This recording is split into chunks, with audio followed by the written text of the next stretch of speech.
Estamos por iniciar una de las fechas más importantes de las celebraciones que durante todo el año se esperan con mucha ansia. Estamos por darle la bienvenida a la Navidad, pero sabemos que hay personas que sufren por la pérdida de un ser querido y es por eso yo le hago la invitación a usted para que se quede con nosotros porque vamos a iniciar con el podcast número 3 y vamos a estar hablando precisamente de cómo celebrar la Navidad tras una pérdida. Y para ello tengo a alguien especial, alguien de la casa. Hola Cintia, ¿cómo está? Bienvenida. Gracias Marlon, pues contenta de estar nuevamente acá hablando de temas importantes, pero este en especial es un tema bastante sensible, es un tema que cuando hemos tenido una pérdida significativa en nuestra vida, donde el dolor emocional está aún muy presente, nos da temor a acercarnos a esta fecha y justamente porque la Navidad nosotros podemos escuchar a nuestro alrededor risas, alegría, correcto, luces, decoraciones, todo es alegría, pero ¿qué pasa cuando yo he tenido una pérdida y no me permite que yo pueda vivir o disfrutar la Navidad como se hacía en épocas pasadas, con las tradiciones, las costumbres? Entonces es un tema bastante difícil para quienes lo están atravesando, pero este día vamos a hablar y dar algunas recomendaciones al respecto. Precisamente en eso vamos a ahondar en ese tema, vamos a compartirle a usted que está pendiente y si usted pues ha perdido un ser querido, y no solamente la pérdida de un ser querido, Cintia, puede ser también, como hablábamos en podcasts anteriores, pérdidas emocionales, el divorcio. Claro que pérdida de empleo también afecta. Pérdida de empleo, sí, por supuesto. El duelo se refiere a una pérdida significativa en general y de hecho, ya que mencionas, Marlon, esto de los divorcios, imagínate la primera Navidad separado de su pareja con quien tenía un proyecto de vida juntos, que justamente eso es lo que se pierde cuando hay un divorcio. Más allá de perder a la persona como tal, es al proyecto de vida que se tenían juntos. ¿Y ahora qué hago? Sola o solo nuevamente, ¿verdad? ¿Le parece si comenzamos hablando precisamente en la pérdida de un ser querido? ¿Qué recomendaciones Cintia le hace a sus pacientes y en general a toda la gente que está en sintonía del podcast? Sí, es importante y quizás primordial el dejarse sentir, o sea, esas emociones que están presentes, que es normal que estén presentes, tristeza, el enojo, incluso la gente se pregunta, ¿por qué me pasa esto a mí? ¿Por qué se fue?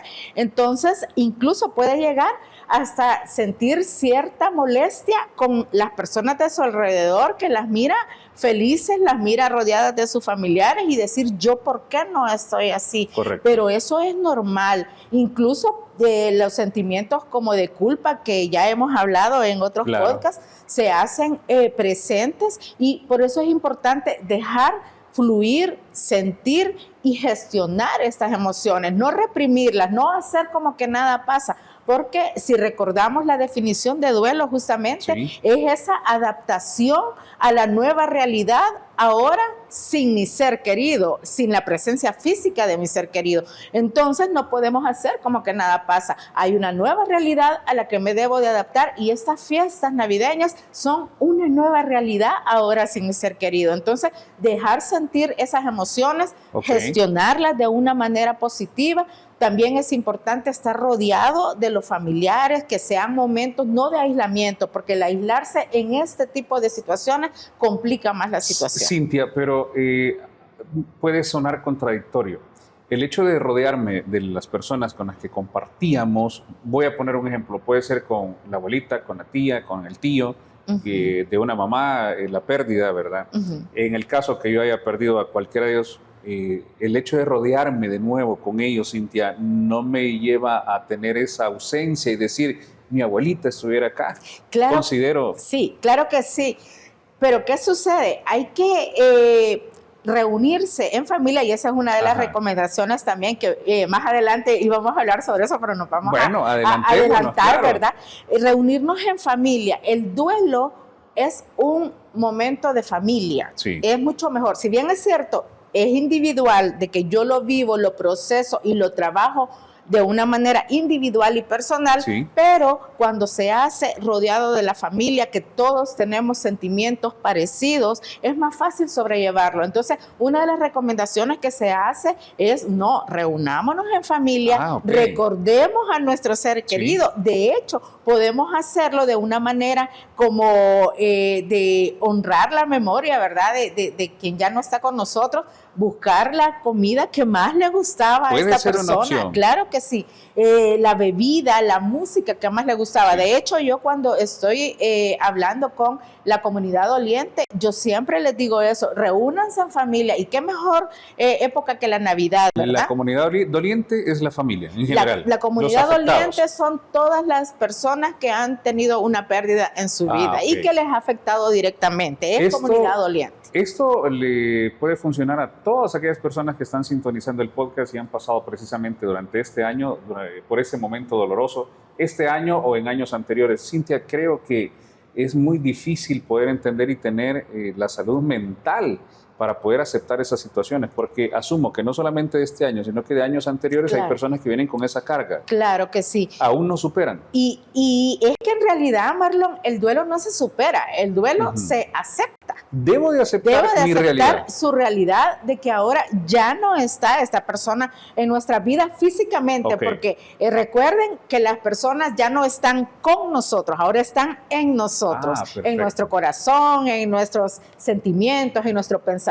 Correcto. Entonces, ¿qué mejor manera que recordarlos? Incluso hay personas que les puede funcionar tener un espacio, una silla, y incluso poner una fotografía de la persona. ¿Funciona? ¿Lo recomienda? Sí, eso es sano, es saludable, y es parte del proceso. Como decías, puede ser que no hayan pasado años, que no sea algo que sucedió durante estos últimos meses, sino que años, y justamente la Navidad, igual que los aniversarios, igual que los cumpleaños y que cualquier otra fecha especial, pueden detonar ese dolor emocional que se sintió recién pasada la pérdida. Okay. Y es normal, es parte del proceso, no es un retroceso, Marlon, sí, sino que es normal porque los sentimientos están a flor de piel, okay, porque yo justamente tengo mis mejores recuerdos, sí, al lado de esa persona, y ahora no está. Por supuesto que me voy a sentir mal, pero ahora yo ya estoy en este proceso de adaptación y de aceptación a la nueva realidad que me toca vivir a mí y a los demás. Entonces, una buena manera, como te decía, es recordarlo así. Y yo también le sumo algo más. Okay. No solamente reunirnos en familia y comer la comida favorita, tomar la bebida favorita, la música, hacer aquellas cosas que nos gustaba compartir, sino que también podemos hacer un acto que sea benéfico, un acto que sea de ayuda hacia personas que lo necesiten en nombre del ser querido que ya no está. Pero fíjate que no solamente es llegar yo y decir aquí le traigo, no, decir aquí le manda y decir el nombre del ser querido. Y la persona no va a saber que ya está fallecido y le va a decir gracias a la persona que falleció. Ese es un acto de amor y es un acto de agradecimiento en nombre de la persona que ya no está. Perfecto. Y la Navidad es un momento muy especial donde podemos hacer ese tipo de, son rituales de alguna manera. Cintia, surgen varias preguntas en relación a lo que usted estaba comentando, y eso con lo que usted terminó es una de las cosas que yo quiero que me aclare, porque de eso se trata. Estamos derribando mitos, estamos hablando sin tabú precisamente en estos podcasts. Claro. Y usted decía de poner una silla, una fotografía, vamos a hablar en algo religioso, nos vamos a involucrar. ¿Será que eso, Cintia, no es estar rindiendo un tributo, estar rindiendo un homenaje, o como bien dicen, montar un altar a la persona? No, claro que no, y quizás para hablar de temas religiosos tal vez no sea yo la persona indicada, pero sí desde la ciencia, desde la tanatología, la psicología, podría responder. Perfecto. No es un ritual o rendir eso hacia una persona que ya no está, sino que simple y sencillamente es recordar con amor, que es justamente lo que nosotros buscamos cuando estamos en esa elaboración del proceso de duelo, que todos esos recuerdos que en un inicio nos llenan de dolor, de tristeza, los transformemos en recuerdos de amor, en recuerdos de alegría, que al finalizar sí van a haber lágrimas. Correcto. Muy probablemente van a haber lágrimas en esa reunión familiar, pero al final yo te puedo garantizar que todos van a terminar riendo y agradeciendo a la persona que ya no está por consejos, por recuerdos. Otra cosa que se hace es que cada uno comparta una anécdota agradable que vivió con la persona que ya no está. Si era papá, pues los hijos, la esposa, hermanos, padres pueden contar algo, y puede ser algo que tal vez no lo sabía la otra persona y va a decir, qué bonito que viviste eso, sí, pasó aquí,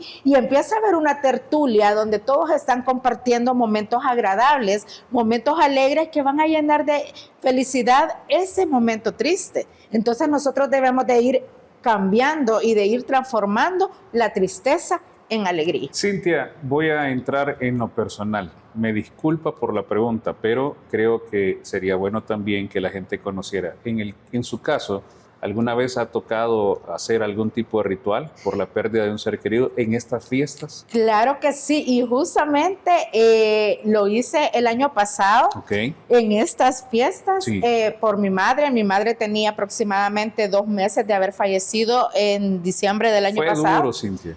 Sí, fue muy duro y yo hice exactamente eso. Yo vi una persona que estaba pidiendo pues dinero, comida.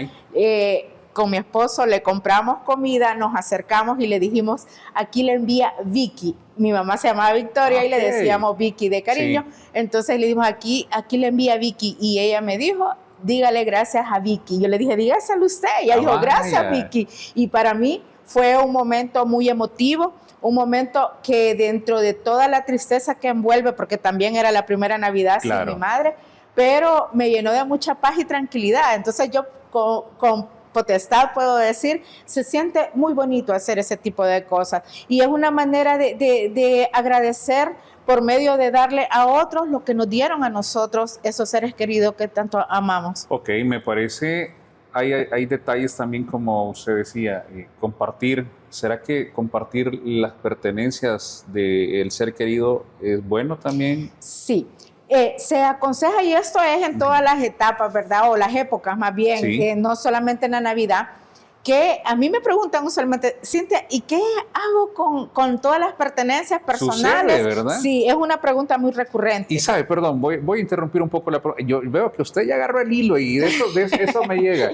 Pero, es mi día a día. Sí, yo sé, entiendo. Pero dicen las personas, me voy a deshacer de las cosas, de las pertenencias del ser querido porque me hacen recordar. ¿Es bueno eso, Cintia? Lo recomendable en estos casos, Marlon, es que nosotros podamos como seleccionar aquellos objetos personales significativos y que nosotros tengamos algo como un cofrecito de los recuerdos donde nosotros podamos colocar todas aquellas pertenencias que tenían un significado especial, aquel reloj que usaba a diario, aquella cosa que era preferida. Entonces podemos llenar ese cofrecito y cada vez que sintamos nostalgia poder ir a buscarlo, a verlo y a regocijarnos de los recuerdos que tenemos de esa persona. Pero con todo lo demás hay mucha gente que necesita, hay mucha gente a la que podemos hacer sentir bien, agradar y darles cierta seguridad y tranquilidad justamente en estas fechas. Entonces la invitación es a que todos ustedes puedan dar un poco a los demás de lo mucho que su ser querido les dio. Incluso, y aquí me voy a extender, hasta con nuestras mascotitas. Cuando nosotros perdemos una mascotita y tenemos sus juguetitos, tal vez teníamos comida de reserva, y teníamos la camita, hay tantos refugios de animalitos que qué bonito podría ser llevar y donarlo en nombre de nuestra mascota. Y eso también se hace, también se dice en nombre de el nombre de la mascotita. Cintia se me anticipó a la pregunta, pero eso es lo bueno, ya tocó el tema tema, también hablamos de la pérdida y la pérdida de nuestros seres que incluye también a nuestras mascotas. Claro que incluye a nuestras mascotas. Hay duelos, Cintia, por nuestras mascotas. Hay duelos, Marlon, y es tan importante hablar de eso que vamos a dedicar un podcast justamente a hablar de duelo de mascotas. Ya me comprometí. Me parece. Sí, ¿por qué? Porque lo que crea que haya ese dolor por la pérdida es el vínculo que se desarrolló con la persona y en este caso con la mascotita que ya no está. Claro. Y con las mascotas hemos comprobado que se crean lazos y vínculos bastante fuertes y por supuesto que vamos a extrañar y vamos a atravesar un duelo cuando ya no están con nosotros. Perfecto. Hablamos del duelo de nuestros seres queridos, duelo de mascotas. Hablábamos también de las personas que están pasando por situaciones difíciles de divorcio. También sufren en estas fiestas. Exacto. ¿Qué recomendación podríamos hacer si el entorno social, los amigos se compartían en esa relación, Cintia? Sí, en este caso la familia es fundamental. Okay. La familia es fundamental. Por eso mencionaba dejarnos querer, ¿verdad? Sí. A veces lo que hacemos es aislarlos, como lo decía al inicio. Aislarse no ayuda cuando uno está atravesando un duelo. Y a veces sí hay que tener un tiempo y un espacio para uno mismo, para reflexionar. Justamente también nosotros vamos a hablar en uno de nuestros podcasts antes de finalizar el año sobre ese proceso de cerrar ciclos. Y a veces cuando tenemos un divorcio, estamos atravesando un divorcio, eso es lo que nomás nos cuesta, cerrar el ciclo. Vamos a cerrar ciclos. Si venimos rapados en el próximo podcast es porque hemos cerrado ciclos. Eso es algo bien tradicional, ¿verdad? Sí. Cuando se habla de cerrar ciclos. Exactamente. La gente acostumbra a decir de que hay que, y más cuando vamos a finalizar el año nuevo, vida nueva. Pero no nos adelantemos, Cintia. Exacto, ahí, tenemos material para el próximo podcast. Quedémonos ahí. Lo importante es que estamos hablando de este tema específico, tema muy sensible. Muy sensible. No nos gusta hablarlo, pero sí debemos de hacerle frente a esta situación. Exacto. La Navidad tras una pérdida. Así es que, Cintia, eso es lo que tenemos en el podcast número 3. Prepárese y pues usted tiene una cantidad grande de temas, ya vi, y la vamos a tener de invitada en los próximos podcasts. Así es que, Cintia, eso es lo que tenemos para compartir. ¿Qué recomendación ya para finalizar? Sí, la recomendación, Marlon, es de que vivan ese momento sin reprimir emociones, que es normal que ustedes sientan esa tristeza profunda, es normal que ustedes sientan esa incertidumbre de qué va a pasar. Esto es parte del proceso, pero también existen, como hemos hablado, algún tipo de cosas que podemos hacer sencillas que nos van a ir ayudando a sanar ese dolor emocional que tenemos. No es reprimiéndolo, no es ignorándolo, es trabajándolo, porque si lo dejamos también al tiempo, que el tiempo lo cura todo, recordemos lo que hablábamos antes, en el duelo no lo cura todo el tiempo, cura lo que yo hago durante ese tiempo para irme sintiendo bien. Perfecto. Entonces, ¿se vale llorar? Claro que se vale, pero también trabajemos en nosotros mismos en ir sobrellevando de la manera más saludable posible este duelo, porque se puede. Como usted decía, y hubo una palabra clave ya para finalizar, viva con los que viven. Exacto. Así es que síganos en nuestras redes sociales, suscríbase a nuestro canal de YouTube y puede escucharnos en Spotify. Gracias por haber sintonizado el podcast número 3. Manténgase pendiente porque esto continúa.